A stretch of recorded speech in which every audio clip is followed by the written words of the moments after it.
Sean Whaley is furious. He's upset. The 100%.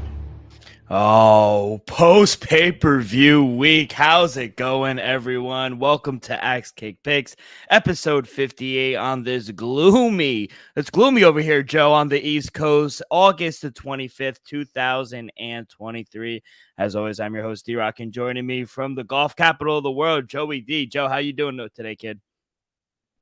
Yeah, man, sun shining down here, and I'd like to preference my introduction just by saying that I had a great weekend, went 25-10, had a two-leg parlay hit, and the 16-1 Sugar Sean second round KO TKO. I wanted to say that because I want to dedicate this show to the two wrestlers that we recently lost on the same day. Tragic passing of Wyndham Rotunda, which is otherwise known as Bray Wyatt. I mean, the dude was just absolutely captivating, and we all love our hardcore legend Terry Funk. So my heart goes out to the friends and family and the WWE universe and everyone that, just loves our entertainers. And to have a loss like this, it hurts everyone to their core. So we're praying for everyone. Yeah, 100%. Couldn't have said it better, Joe. Yeah, I got the awful news last night of Bray Wyatt sadly passing away. Age 36, so young. And to be honest, a few months ago, maybe about a year ago, he's the one. His character got me back into the WWE. He was honestly one of the best performers I've ever seen in my life. And, from everyone that has met him, they said he's just like a tall, gentle giant, like so soft-spoken, and it's just it's a tragedy to see. So yeah, our thoughts and prayers do go with them and their family. Hopefully SmackDown tonight is just a tribute to them, to be honest. But yeah, other than that, great to be with you. I know you had a great UFC 292 in Boston. Crazy scenes. We'll recap 292. We got UFC Singapore this weekend, and we got some news before we close it out. But Joe, we will start in Boston at the TD Garden, where we crowned a new Bantamweight champion. I had to get him into the shrine now. We went and we met him. Cool ass dude, Sugar. So I had to put him in there. He's the Bantamweight champion. Sugar Sean O'Malley knocks out Aljamain Sterling about 51 seconds into the second round. I mean, I'll start with you, Joe. You got it. Second round, plus 600. Talk me through your process. Why did you take Sugar, and what do you think about the knockout? Yeah, we met him. He's such a down-to-earth guy, and that's what I saw going into the matchup. I actually saw that he would go through a little more difficulty in the first round. I thought that he would be grabbed and possibly just basically thrown around a little bit in the first round. But he honestly felt no issue whatsoever in the first round against Aljo. I thought that Aljo was going to grab him, backpack him, and he would have to go through that. But the fact that he didn't, that's why I felt in the second round he was just so fresh to just hit him.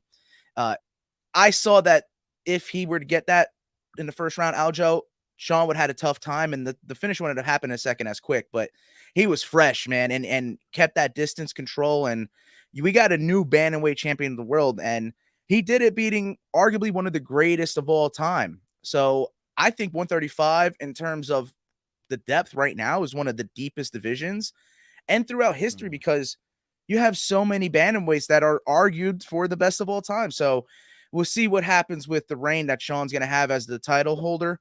I think he's going to want to play ball a little bit with the UFC and maybe try to get some fights that he wants. And I think you're going to have some contenders that, going to have to bite the bullet a little bit. So they're going to be dealing with what the UFC wants to do with Sean. Yeah, I thought the first round went exactly how I thought. I thought he did win the first round. Aljo, all three judges gave it to him. Ice cold line, by the way, from Sean said, "Oh yeah, well, how did they judge the second round?" So ice cold line there by Sugar. But I thought he would wrestle more, especially especially disclosing all the injuries Sean said he did have coming into the fight. Wasn't able to grapple for a month, and then I picked Aljo, and I thought he was going to wrestle more. And then for him to come out and say, I underestimated him. Well, we love Ray Longo and Matt Serra, but what do you mean you underestimated Sean O'Malley? Like, I just don't understand your thought process. That's probably arguably the best striker you've ever fought. why are you underestimating him? I know it was a quick turnaround, but to say you're underestimated him feels like a lack of preparation from the champ. Is that far-fetched? No, not necessarily. I think it's maybe the persona. I think Sean may rub a lot of the fighters the wrong right. Not the fans, because the fans, he has a big fan base because of his persona. But the fighters, it was kind of like when McGregor was coming up, he was very brash and just like he hadn't have put in the work that some of the other veterans had at the time. And so they were like, where's this guy coming off the way he does? And I feel like the same can be said for Sean, and the fighters looking at him, they get mad at it. It's like, it's not that they're haters, because they got to respect it. But I just think that you can underestimate a guy who's wearing pink hair, smoking on his highlights while he's warming up. Like, he's definitely a fan favorite because of that. It just rubs some of the fighters the wrong way. And Aljo, he just came off of being Cejudo. Like you said, that turnaround was rather quick. He's like, I took Cejudo down, Olympic gold medalist, right? So I shouldn't have a problem with Sean O'Malley. So I think also the fight he came off of set him up for a situation like this.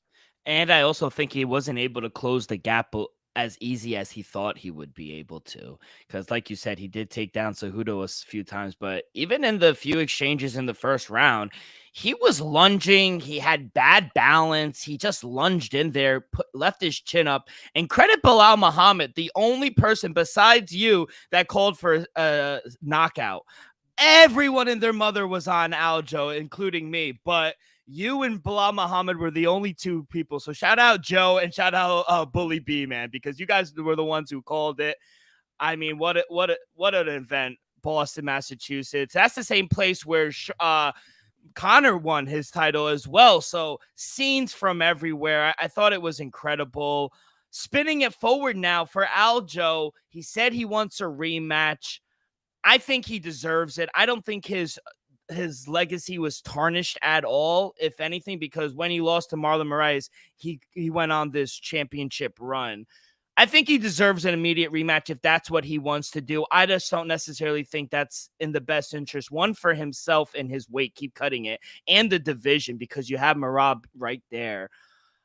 Unless they want a quick turnaround, then I guess you put Sean and Cheeto too. But if you don't do that, and you wait till 2024, give the rematch to Aljo. What do you think about spinning it forward? Yeah, I mean, you could see a rematch, but I just don't think that's what the UFC is going to do. I really don't, honestly. Isn't that that's the fucked last. up, I really though? think they wanted Aljo out of there as the champion, but that's just what the business. That's just how they wanted to run it. I don't think he's really, moving the needle, as Dana White likes to say, as much as Sean is now. And one day after he became champion, man, the views that they had blew up way more than they've had with the previous champions at 135. So, yeah, I think what they're going to want to do is they're going to want to have him fight Cheeto. I know Merab may be more deserving, but there was inklings that he wanted to fight Cody Garbrandt. That is not going to happen. Cheeto's more deserving than Cody for a title shot, and there is history there. Yeah, Cody talks shit with Sean, but it's not as bad as losing to somebody when you keep saying the Sugar State Athletic Commission has you at undefeated. So that's what I think is going to happen.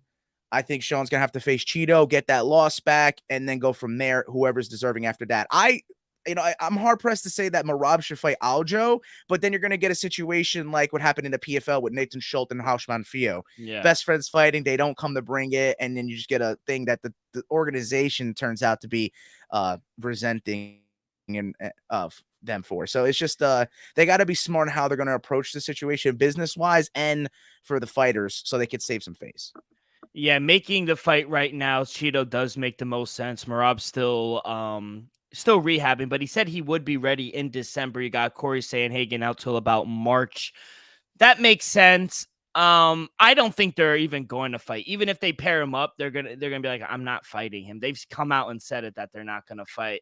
And then I do like the holding his grace to the ex-champion Aljo, meaning, he was right in saying, hey, if Sean knocked me out this clean, what do you think Volkanovski is going to do if I move up to 145? He's going to put me even worse. So some, recognition that, hey, I got some work to do at 135. That's why I don't think the door is fully closed on 135 for Aljo. But yeah, I think he deserves it. I agree. I don't think that's what the UFC wants at all. He doesn't move the needle.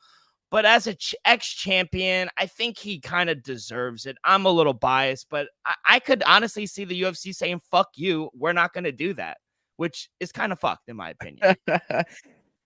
Absolutely. And hot take, Sean's a bad match for Volkanovski if he went to 145. Ooh.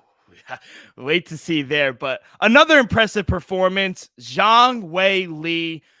She's the best woman fighter. That was a dominant performance. I don't know what judge gave Amanda Lemos 1 round, 44, but man, what a masterclass Zhang Wei Li put out there. What were your thoughts on the champ? Absolute superstar. The whole crowd was surrounding. I know it went to decision, but that was not a decision fight, man. She was totally in control of that fight, dropping her, hurting her. I think she could have finished any point, but Lemos is a tough chick. So that was just an impressive performance. I think 115 for the women's is the most competitive division with the people that are coming in now. Two right now seem to be right up in there for title contention. Yan Xiaonan, which they want to maybe do in China. I don't know this. I've talked about it before. I don't think they're going to be successful in getting an event in China, to be completely honest. So that's where the Tatiana Suarez, inject me some Tatiana Suarez right there.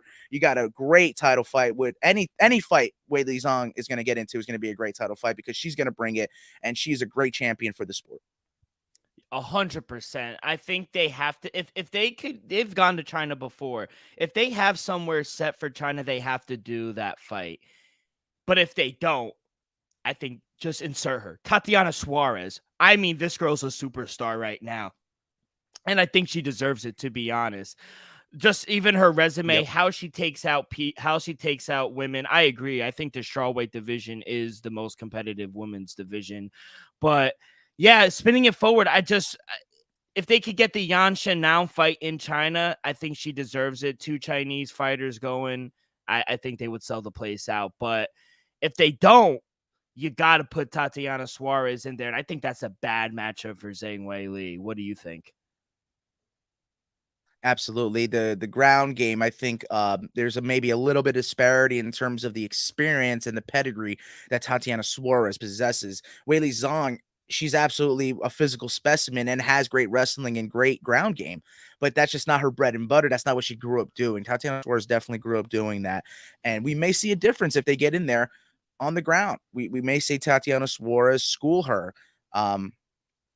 But maybe on the feet, they could be a little bit different. We have yet to see how good Tatiana is on the feet, because on the ground we see it, but on the feet, I think you could a little left to be desired there. But we see what Weili Zhang, man, she puts it on people. So I think that's an exciting matchup. Maybe a striker versus grappler, but that's a good one. Yeah, and Weili Zhang, she has power. If she hits you with that right, it might stun Tatiana Suarez. We really don't know. We haven't seen a good test for her yet. So I think she's deserving. So, and you mentioned it, it could have been. I took Zhang Wei Li inside the distance, and I even through the first round, I was like, okay, she's gonna put her on her. Oh my God, it went to decision. I was sitting there like, yo, my girl, dominant. You're a beast, but you're killing me, Smalls. But yeah, awesome performance by the champ. The future, Ian Machado Gary, he gets the unanimous decision. Some of the scorecards were insane on that one. I thought it was an amazing performance. A lot of people are discrediting it because he didn't put Neil Magny away. Let's not forget, Neil Magny is a savage. He's fought the who's in the division. It's Neil Magny we're talking about here. I think the dude's been finished only twice. Yeah. So, I mean, I thought I saw a lot of patience from Ian Machado Gary, and how many times did he sit him down with those leg kicks? At least 4 or 5 times. So I think you have 2 10-8 rounds from just leg kicks first and third. Yeah, 100%. So don't really like the antics in the octagon and, with the children. I think there's a lot of people that really do like Neil Magny, but whatever you could claim on to try to get I'll adopt you. Ian Gary said to Neil Magny's kid. Crazy. He's a nutcase for that. But I mean, he is the future. I hate to admit it, but I'm still waiting on that chance to fade him. And if they do put him in Madison Square Garden against Wonder Boy, I think that's an amazing matchup. Yeah, it's a really good matchup. But I think they're gonna get the Jeff Neal fight back. Really? In New I think they're a York? couple fights removed. Yeah, not necessarily. I know that's kind of the next move for him, but the ideal thing would have probably get Connor, Sean, Mhm. and Ian on the same card together. Do that in So MSG. he came out and said that he doesn't want to fight in New York because of the taxes. He'd rather wait till December and fight in Vegas. But it doesn't look like Connor's There you ready go. to fight in Vegas or this Yeah. year in general. So don't know when that was happened, but eventually, I mean, he has to headline. They have to go to Dublin, right? Am I crazy?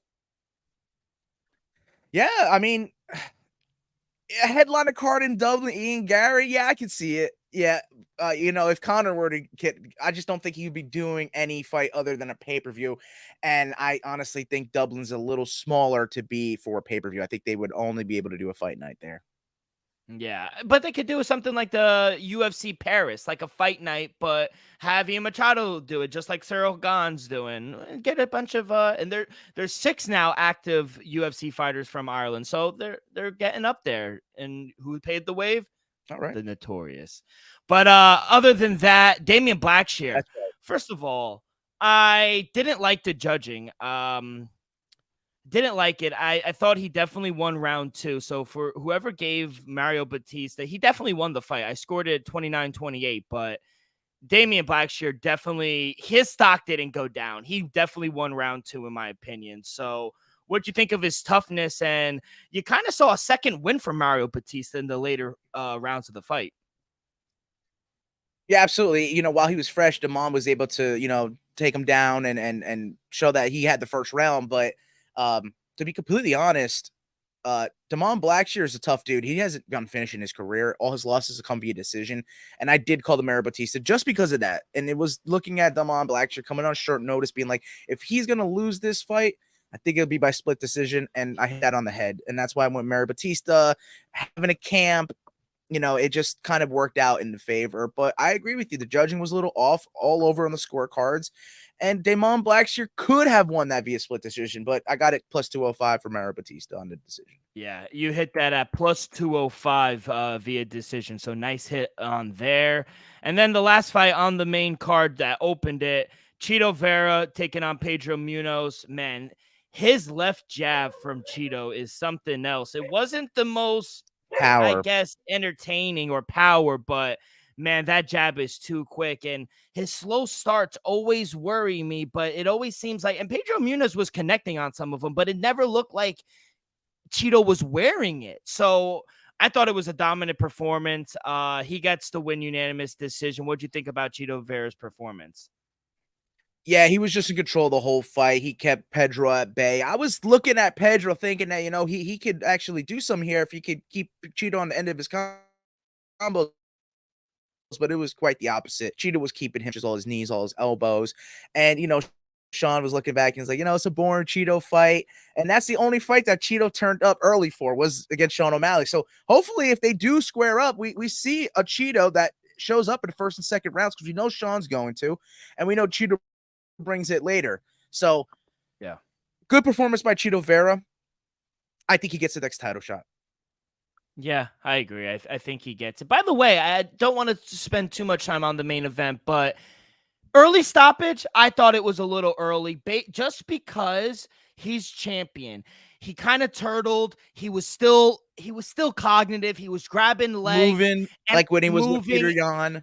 And I also think a champion, you give him the extra leash. He had another couple strikes, and I agree. He sat him down, and Sean O'Malley was connecting, but I did think it was a little early of a stoppage.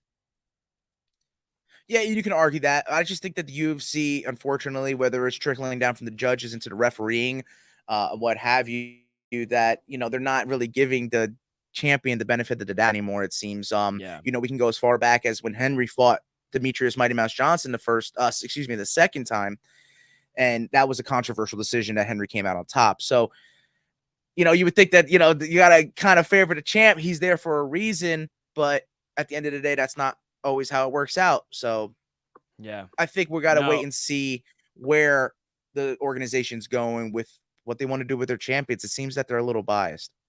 Yeah, 100% agree. I was gonna make that point, but I'm glad you brought it up. It's always with the champions, it seems like. But an ex champion that came in, amazing. One of the best walkouts of the night. I'm glad All they American. That's filmed my it. boy. Yeah, Chris fucking Weidman, man. This guy is a savage. I mean, I'm not in the business of retiring Respect. fighters. I don't want him to, but a part of me is sitting back saying, "What do you got to prove? You knocked out one of the best ever. You got to the highest high of the sport." But a part of me is also saying, "You go out on your terms." Like if you feel like you have something to prove and you want one more fight, I'll fucking watch Chris Weidman all day and night. But Brad Tavares, I don't want to take anything away from him. Brad Tavares, awesome game plan. He was attacking the legs, and within the half of the first round, those legs were compromised already. But fucking grit and determination, powering all the way through to the third round. But what were your thoughts on Chris Weidman, the walk, and I guess his performance, and maybe moving it forward? Yeah, man, respect. Shout out Chris, the All-American Weidman. That is my boy. I know him walking out to Tom Petty. Won't back down forever. And he tore all his CLs, man. Freaking Brad Tavares got him good with all that. So that's unfortunate. But man, what I see for Chris Weidman, honestly, as much as he probably wants to get back in there and compete for a title again. He said that. I just don't see it. And I know he could get in there and have more eyes on him if he fights again, but I really don't think he should fight. I honestly think he should go to grappling solely and just do that. I honestly think he won't get as much eyes, but he can make a living and competing with his name and maybe bringing up some younger grapplers and putting their name out there, not completely put guys over, but to win some as well. I just feel like that could be a good spot for him to be. Commit his life to grappling full time, and he could be making money. He could be champion there, and he can have all the longevity that we want for an ex-champion like Chris Weidman. Yeah, I agree. I think even in a teaching role too. I know he moved down away from Saralongo and everyone, but even teaching down in the Carolinas where he is with his family now, I think he would be a great teacher in grappling. He did. Tennessee, him and Stephen Wonderboy. Yeah, exactly. So we could do something like that as well. I loved it. I thought it was an amazing grit and toughness that he showed throughout the fight. It was sad that he didn't get the win, but he was connecting on some of those punches. I mean, I was hoping he put Brad Tavares away, but Brad Tavares, he was smart. He was getting out of the way, and good win for Brad Tavares to get a name like that on your resume. RoboCop, man, what a performance. Knocked him out in the first about a minute and 40 seconds into the fight. What a performance by RoboCop. Whenever he's in there, man, you fucking are going crazy. You're on mute, kid. Yeah, sorry. I honestly thought RoboCop, I saw it as him taking the back and sinking in a choke. So I had him at submission, but he could have done anything he wanted there, and then he decided to throw an elbow and just landed it. So that goes for that one.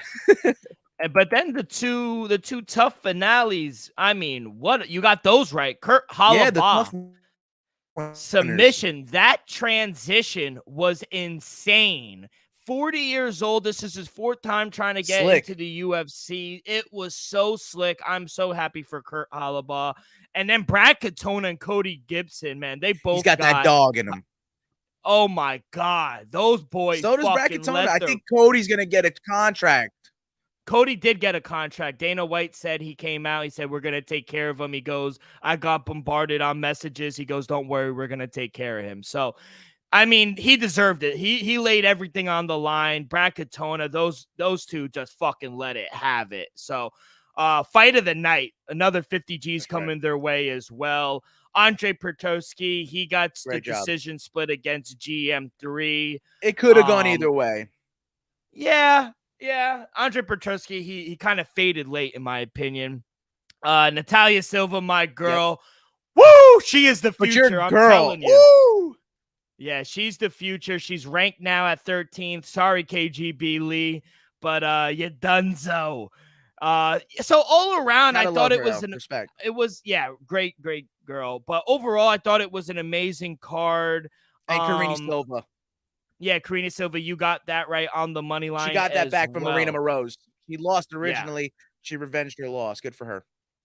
So I went 1, 2, 3, 4, 5. I went 5 and 7. So not the best night because a lot of them I had like 2 bets That's all right. on the Hey, fight. Yeah. yeah, when you What'd lose you one, have? it sometimes loses the other when you have the double on them.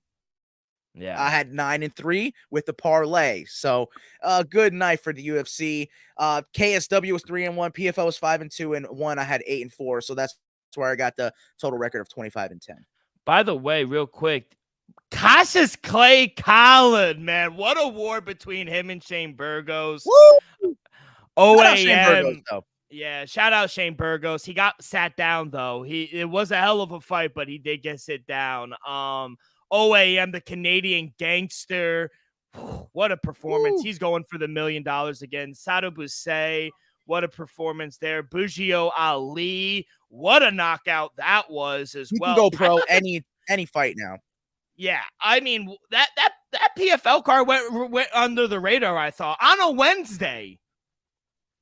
Yeah, honestly, the fight today, Friday fights this morning were fantastic. Some of the best I've seen since starting watching them a couple months ago. So I love fantastic. it. But before we It's get been to good. UFC, It's been a rough week, but it's been a good one. yeah, before we get to UFC Sorry for the delay, Singapore, no, you're good. Let me tell you a quick word from our sponsor. We're brought to you by Viva Tequila Seltzer, the most refreshing hard seltzer on the market, hands down. It's no wonder why Viva was voted #1 hard seltzer in the world by San Francisco World Spirit Competition. With only 88 calories, 0 carbs, 0 sugar, and a light 4.5 ABV. Viva is the perfect drink for your post-game celebrations as it was created with that active lifestyle in mind. We flavor tequila seltzer because flavor is the spice of life, and we like our drinks with just a kick. Just like how we like our lives, whether it's Huckleberry playing a round of golf with the boys or a bright 5 a.m. elderberry watching UFC Singapore, it doesn't matter. Our favorites pair perfectly with our artisanal Blanco tequila for that subtle and refreshing drink. Our belief here at Act Kick Picked and at Viva is to live long, live well, and live it up. Joe, get your coffee, get your energy drinks, whatever you need to do. Set your alarm. My alarm fucking set already. 5 a.m. prelim start, 8 a.m. main card. Let's fucking go. Take it away. I'll be up.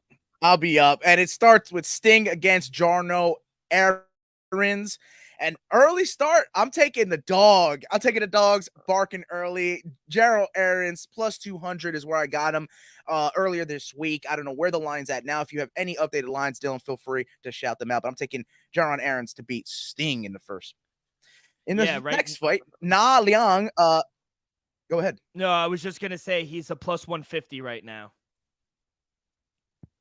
So some money's coming in on him. That's good. That's a good sign. Yeah. So the next fight, JJ Aldrich makes a return against Na Liang. And I think Na Liang is going under the radar here. I think she's the more educated fighter, actually. And the fact is, she has more fights in her career than JJ Aldrich. And JJ Aldrich has been in the UFC, I think, her entire career. Maybe I think her first fight wasn't, but give me the dog in the hometown at plus 480. I gotta go in. The odds are too You have to because JJ Aldrich is awful. Exactly. Yep. So what you got? No, I don't have anything. I was just fading JJ Aldrich.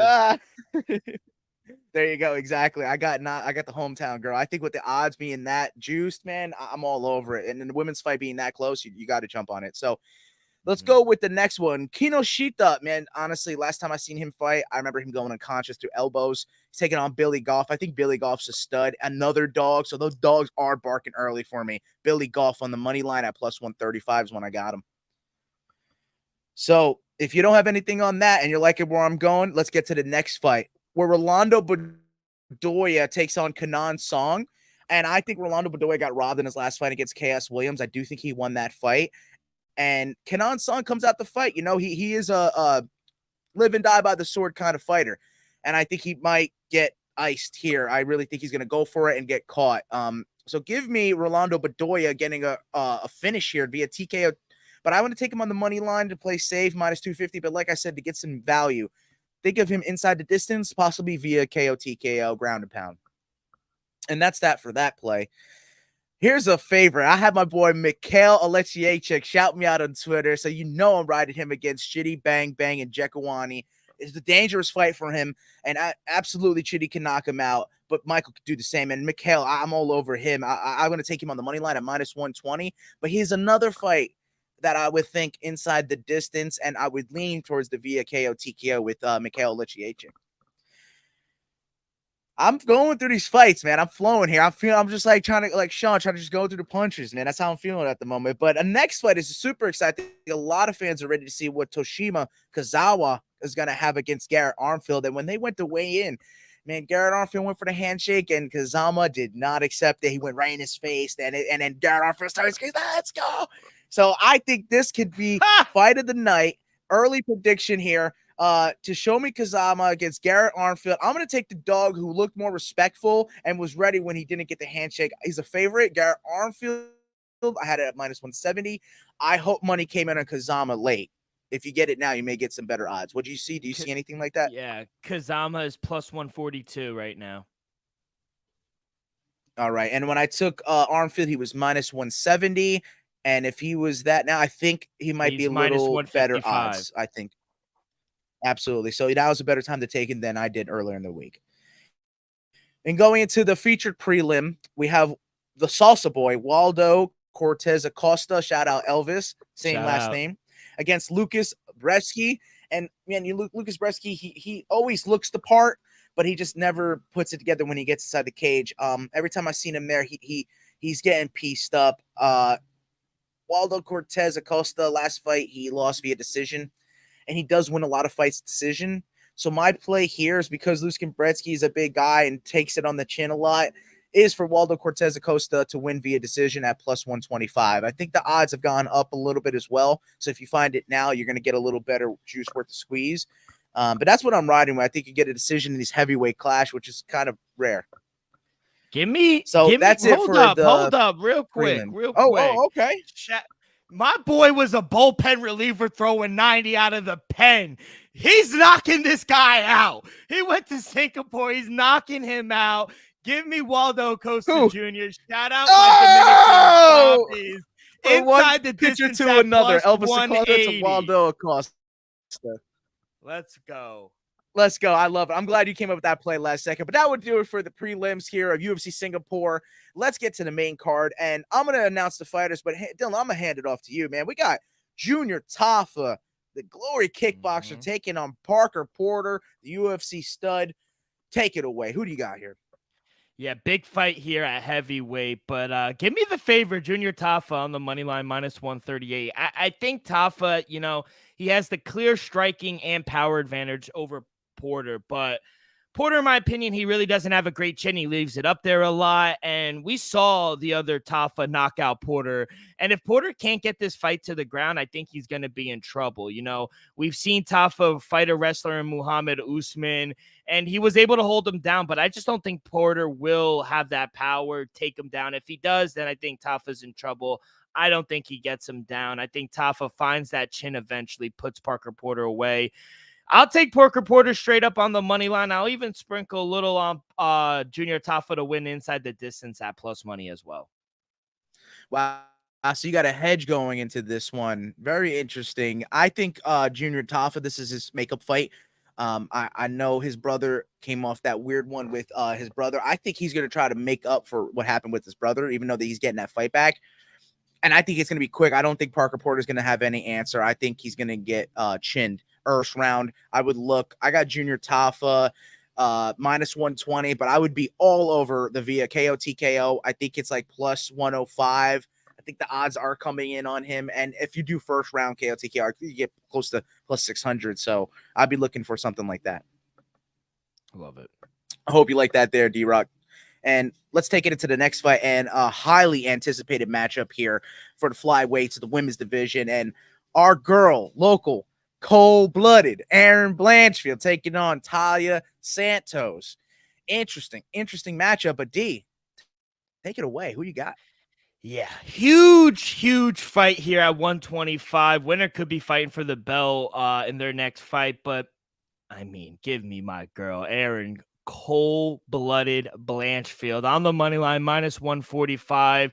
You know, this sport doesn't wait around, and time changes everything. I feel like if these two fought a year ago, everyone would be on Tala Santos. But since her injury, been away for a while, Erin Blanchfield has been on a tear. And you know, her striking's improved a little over, and she showed us she could hang with a girl like Jessica Andrade. So people are saying Tala Santos has the striking advantage, which I guess might be the case. But, you know, I think Erin actually turns this into a grappling match. She has the clear advantage on the ground. I'm going to stick to the hotter fighter, no pun intended, but give me Jersey's own Erin Blanchfield on the money line. I think she punches her ticket into the championship fight. Absolutely. I love that take, man. And you know, we gotta love our girl here in the spot. And I'll be honest with you, looking early at looking at the way that these resumes shaped out, I'm gonna say it, and you're gonna hate me for it. I had Talia Santos honestly going in. I think this was a matchup that you could have fade Erin Blanchfield in because you haven't seen her really come into the limelight just yet, and this would be her moment. And Talia's been there, and you just think that, you know, with the experience, it may have gotten to her going all the way to Singapore. It's just, I think I overanalyzed it. The better grappler, the better Erin Blanchfield. I think she's actually very good on the feet. I really think that she's actually putting her combos together very well. Her striking's come a long way. I think I read this wrong at the beginning of the week, so I'm fading myself. I'm going back to the hometown girl. I'm taking Erin Blanchfield via submission. I think she gets it done. I see her all over. Big money for you guys. Plus 350, plus 400, plus 450. You guys jump all over that. I think it's a safe bet because she would submit her at any round. But also, early first round submission is also a great play, and that's plus 1,000. I say I would do it. I've been hitting pretty good with it. I just think that as soon as it hits the mats, I think she's going to be throwing up submissions. I really do. I think I read it all wrong to begin with. There's a reason Erin Blanchfield is the favorite, and if she has a dominant statement made tonight or tomorrow night, she's next in line for the title. 100%. Absolutely. I'm glad we're on the same page with that. And thank you for bringing me back. It's hard sometimes, you know, you're like, I can't be like a homer, but man, people come out our own backyard of savages, dog. So yep. Let's be real. Let's be real about it. I going into the next fight, and I'm glad we're having this one still. Rinya Nakamura's taking on Fernie Garcia, and Fernie Garcia is a tough dude, man, but this is Rinya Nakamura's coming out party here. I take him inside the distance. It's favored. Minus 125 is when I got it earlier. I think it was August 20th, and it's gone up now. So I'd be all over the Rinya Nakamura inside the distance. He can knock him out. He can finish him with a choke. I'm all over Rinya Nakamura at home here. Nothing for me in this fight. Did you? No. Okay. But hey, I'm going to let you take away this next one, and it's going to be between Ninja Giga Chikadze taking on Bruce Leroy, Alex Caceres. What a wonderful matchup. Dylan, take it away. What you got? Yeah, this is the first time we're seeing Giga back in the cage in a while. You know, the line is tricky, you know, because I think Bruce Lee, he's kind of flying under the radar lately. He's very well-rounded. He continues to get better. He has good striking. I feel like he's good on the ground. He has good cardio. And then making Giga Chikadze over a $2 favorite. And the last time we saw him was when he lost to Calvin Kattar. I mean, I really don't know what to expect from him. I think Alex Caceres is live. Stand up. But I just couldn't get to the window with Alex Caceres. I do think he's live in this fight, but I do like the fight to go to the judges' scorecards. Minus 168. Yes. It was the best I could find. So I think it will take at least a round and a half, maybe 2 rounds for Giga to try to get the loose and kind of get the rust off. So I'm going to take the fight to go to decision at minus 168. I love it. I love the analysis there. You know, Bruce Leroy, he's so technical, but he just doesn't string it together. You know, his consistency with wins is not there. And Giga, I think we've seen him drop a couple fights that he should have won or was the favorite going in. So I think your assessment of it going to the judges' scorecard is fair. Absolutely. And just like you said, it's hard for me to get to the window with the bet for Alex Caceres. It really is because of the inconsistency.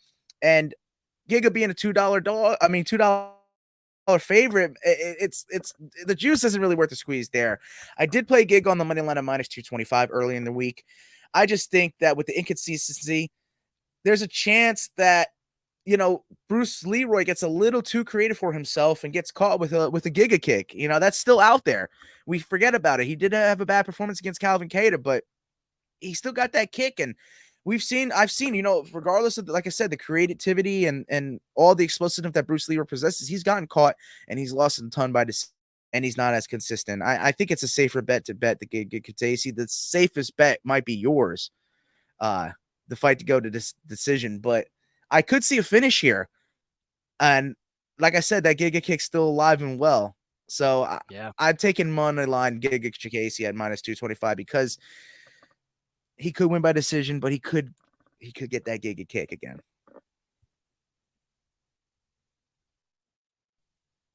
I think that was a fair analysis of that fight. I think we gotta wait and see, because Giga was kind of rising to that 145-pound division. And then once after that loss, it's like we had not talked about him. So I want to see what happens in that fight. I'm interested about that one. But let's get into the co-main event here. And Anthony Lionheart Smith is taking the mantle against Ryan Superman Spann. They're getting this fight back. Last time Anthony Smith was just pacing him up. I don't think Ryan Spann was experienced in the UFC or fighting mixed martial arts altogether. But after the past couple of performances with Ryan Spann, I think the dude is explosive. I think the dude has all the talent in the world, and he could be a future title contender. So I'm going to just get it out there first before you give your analysis. I'm taking Ryan Superman Spann on the money line at -145 when I got it. I think more money has come in on Lionheart, if I'm correct. I think the odds are coming no close to a pick 'em. But I don't see why. Lionheart seems to be almost on his way out, unfortunately, especially with the last fight that we saw live. Man, he was talking to Johnny Walker like he was the intruder. So I don't know how good his mental well-being is at the moment. I just hope the best for the man, and I hope he comes out to fight and maybe shocks us all and proves me wrong. But until then, I'm going to take the opposite, where I've seen more of an uprise in Ryan Spann at -145. Yeah, like you said, Joe, second time these two are fighting. And actually, last time Anthony Smith got the win, it was over 2 years ago, though. He was the favorite in the first fight, and now he's the underdog against Spann, who he beat. But I kind of understand the line. I do think Ryan Spann should be the favorite. I actually agree with the line now as opposed to when you got it at -140. I thought that was a little too, I guess, favored for Ryan Spann. Smith hasn't looked good. He's lost 2 in a row. Joe, like you said, we were there in Charlotte when he fought Johnny Walker, and it just looked like he didn't want to be there. While Ryan Spann, he's won his 2 of his last 3, all ending in finishes. And I think Smith can have success if he could get past round 1. He has cardio. He has a good submission game. But Spann, he's really tough to figure out. He has all the talent in the world, but sometimes he just gets into his own way sometimes. So I'm having trouble backing him. So how I'll play this fight is fight to start round 2 at -104. Smith still has a good chin. He has a good jab. And if he takes Spann down, he'll most likely finish him in the second or third, or just carry out the rest of the round if he doesn't get knocked out in the first. So if he doesn't get knocked out in the first, I think this fight has a good chance to start in round 2. So that's how I'm going to play this fight. I don't really care who wins, but the fight to start round 2, -104. Love it. Love it. I think you've been hitting a lot of safe plays, and I think for the most part, you've been hitting them. So really good advice to the people so that they basically get free money. This is what we're trying to give. Free money out here. So that'll take us to the main event of UFC Singapore. We got Max Blessed Holloway, the Blessed Express, baby, taking on Chan Sung Jung, the Korean zombie. Everybody loves a zombie. I'll be singing along. Come around 5 o'clock in the morning, 6 o'clock in the morning. I'll be singing the Cranberries. Zombie. I'm going to be singing it loud. Everyone's going to wake up. First thing they hear. They're probably going to wake up before that. I'm going to be screaming already. But I love this matchup. I think you got to be careful what you wish for at times. The Korean Zombie wanted this matchup, and he's getting it on his home turf, so to speak. But I think Max is fighting with a heavy heart. Everything that's happened in Hawaii over the past couple weeks, man, I think the UFC was also supporting it with the UFC Loves Hawaii shirts. So I think it has kind of turned into a Max Holloway main event. I know he was already the A side, but they did it in Singapore for a Korean Zombie reason. But now the fact that Hawaii is just right there. This is a Max Holloway event, baby. And I think for him to put his stamp on everything and to prove that he is the other best guy at his division, the way he does that is by outdoing what the champion did to Korean Zombie. Volkanovski finished him in the 4th round. If I'm correct, actually the 5th round started and ended. Max Holloway, to prove that point, will have to get it done before then. I have him getting a 3rd round KO TKO at plus 1500, 15-1. I'm trying to replicate what I did last week. I think he puts the pressure on the first 2 rounds and he gets him out of there in the 3rd. I think Korean Zombie is being slept on a little bit in terms of the odds, but he takes a lot of volume punishment. And this is what Max's game is. The dude has 2,000 more significant strikes than the next closest person. I think by the end of this fight, he puts another 500 on. And that's my suggestion. I think Max Holloway, to keep his name in contention, is to outdo the champ. He needs to finish the Korean Zombie before the champ did. And that would be in the 3rd round via KO TKO plus 1500. Odds 15-1, baby. Let's ride. Yeah, crazy fight here. Crazy odds, like you mentioned. The Korean Zombie was plus 500 against Volkanovski. So Holloway's basically being favored like the champion, but I do think the odds are correct here. You know, the Korean Zombie seems like he has 1 foot out in, 1 foot out. Might be his last fight. He said, depending how this fight goes, I might just end my career here. So don't really know if you could really back him, even at the insane number. But this fight is interesting because Max hasn't finished someone in a really long time. And I'm seeing everyone and their mother take Max inside the distance based off the Korean Zombie's last performance. And when we're looking at Max outside of Volk, he just doesn't lose at 145. It wouldn't surprise me if he wins here, maybe fights Dustin Poirier and then forces a 4th fight between Volk and says, listen, I'm the best. I need my 4th fight. So I think he is a win or 2 away from getting that 4th fight. But, you know, I do think the Korean Zombie is tough enough to hang around in this fight. So 3 plays. I got a 3-pack for you here. It was so hard to get, it was so hard to get some value in this fight because, you know, obviously Max is going to win. Like, I don't want to say anything could happen, but odds are he's going to win. So I'll take the fight to start round 4 at minus 144. I'm going to take Max via decision at plus 180 and a same game parlay. Max Holloway on the money line and over 2.5 rounds at minus 150. I love it, man. Oh, these are great odds too. They're not too high. I think they're right in there. You could risk a good amount and win a little back. And I think it's all fair, man. I think we had a great analysis of UFC Singapore coming off a hot UFC 292 with heavy hearts in hand. Dylan, I hand it over to you. Take it away, my man. Absolutely. Great breakdown because, you know, all these Japanese and Asian names, you murdered it literally. So thank you. Let's stay hot.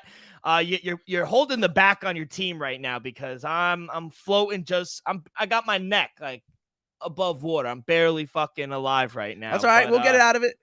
We'll get out of it. No better time. Make sure you set your alarm clocks. That's again early prelim start at 5 a.m. on the East Coast, 8 a.m. main card start. But just a quick few announcements before we get up out of here. 2 fights that were announced for UFC Vegas 81 on October 14th. Cameron Saman, the South African, will take on Christian Rodriguez. What do you think about that fight? Nice fight. Cameron Saman could be the truth. He's an up-and-coming guy, and Christian Rodriguez can bang. So early lean, though, I think I take the South African, honestly. Yeah, and then another fight that was announced for that same card, Darren Elkins, the return of Darren Elkins taking on TJ Brown. I think those boys are going to fucking throw. What do you think? Absolutely. Obviously, our boys talking about, we want to see Darren Elkins against Nate Landwehr. I was like, you better get Sean Strickland on commentary if that fight happens, you know, put Bryce Mitchell as the referee with camo shorts. You know what I mean? Trevor Peake's got to be the feature prelim. You know what I'm saying? We're going to have a real nice card. Might as well do it in Arkansas or something. Yeah. Yeah. Somewhere down south. Definitely. Peyton Talbot, he gets a knockout win on the Contender Series, gets a contract, said, okay, let's do a quick turnaround. UFC 82 in November 18th. You got to fight against Nick Aguero. I'm just excited to see Peyton Talbot. I think this kid is fucking a killer. Yeah, absolutely. I think he honestly had a very good skill set, and I've yet to see what he can do on the ground a little Mhm. better. But yeah, I like the dude. I'm trying to think. He's like a more refined Monkey King. You know what I'm saying? Jordan Levy. He's like a Yeah, yeah. he's like That's crazy. I'm gonna leave it at that. Yeah. Some disappointing news. Kai Kara France is out of his fight against Manel Cap. And Manel Cap Manakel Pape has lost his mind. Oh my God. It seems like everyone cancels or calls out of the fight between him. What is the deal? Man, I honestly, I was listening to the Joe Rogan podcast with Hulk Hogan, and it was like attracts like. I think Cap is like, he is just negativity. He's a lot of toxic. I think he's rejecting a lot of the universe's advances right now. I think he needs to fix his subconsciousness. Yeah, no, it's very disappointing. Crazy analysis right now. I'm sorry. Yeah. That was just absolutely you're crazy good. analysis. No, you're good. He is taking on Felipe Dos Santos, who just got a win on the Contender Series. So stepping No, in the on fight a was big. canceled.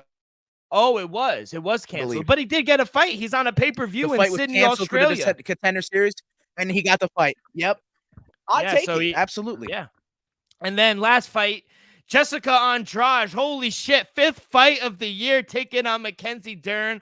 I will be there. UFC 295 in Madison Square Garden, November 11th. So what do you think? I mean, Jessica Andrade, I don't think she needs the money ready. At this point. Yo, Jessica Andrade via submission.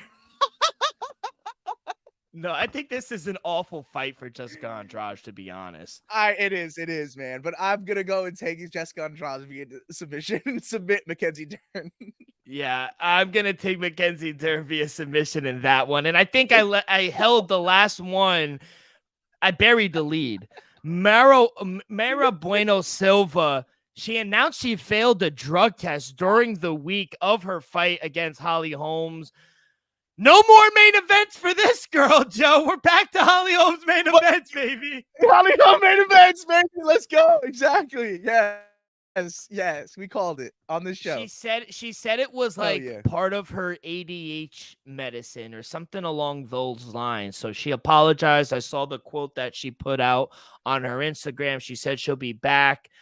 But yeah, not a good look. I don't think it was intentional, but you got to know what you're putting in your body, especially if you're a professional athlete who gets tested like that. So, yeah, not a good look for Bueno Silva. He's a call away. He said it. If you have anything you're taking, give me a call. I can approve it. If you have taken it, we can make sure we put the paperwork in to say that you've taken it without the knowledge and you get cleared after that. But she didn't do any of it. So, no. But yeah, that's it. Joe, Contender Series this Tuesday, 10 seconds. What do you got for us going into the week? Hey, I know there's Dana White Contender Series, but with 10 seconds left, I got something else for you. Tonight, Bare Knuckle FC 49 takes place. I'm taking Miami Silvesky via KO TKO, but on the money line, he's minus 275. It's very quick. I know a quick turnaround, but I wanted to get out there. Next one is Rise Kickboxing's Open Finger World Series. They got the 4-ounce Muay Thai gloves, the 4-ounce UFC gloves. Will be taking place at 12 in the afternoon. And the main event, I'm taking Shugiyama. I'd also like him via KO TKO, but he's a minus 350 favorite. And then we have some boxing. Alexander Usyk takes on Daniel Dubois. And I'm taking Usyk via decision at plus 280. It'll be for the WBA, WBO, IBO, and IBF heavyweight championships. I love it. Joe, can you even bet on these things? I have these odds. Yeah, I have these. I think a couple of them, especially for the over short books, the Rise. But the other two, I saw them available on most sports books. I love it. Holy shit. I don't even know because I was looking on DraftKings, no free shout outs, but I was looking at a sports book and I was like, I can't fucking find any of these things. So I was just wondering, but yeah, there's all those offshore accounts. You could definitely find these events. But Joe, great. Let's do it. Good luck this weekend. Singapore this week. Then we're off to Paris. And then we're off to Sydney, Australia. The UFC doesn't stop, baby. And neither do we. That's going to do it for this Friday edition of Axe Kick Picks. On behalf of our sponsor, Viva Tequila, Joey D, I am D-Rock. We'll see you guys next week with plenty of picks, plenty of hot takes. So please follow along our social media, Twitter and Instagram at Axe Kick Picks. You guys can follow along on YouTube as well, youtube.com/Axe Axe Kick Picks Live. Rate, review, subscribe, all that good stuff really helps the show grow tremendously. So be a friend, tell a friend, everyone. Good luck on your wagers this weekend. Be safe, be well, and we'll see you guys down the road. Peace.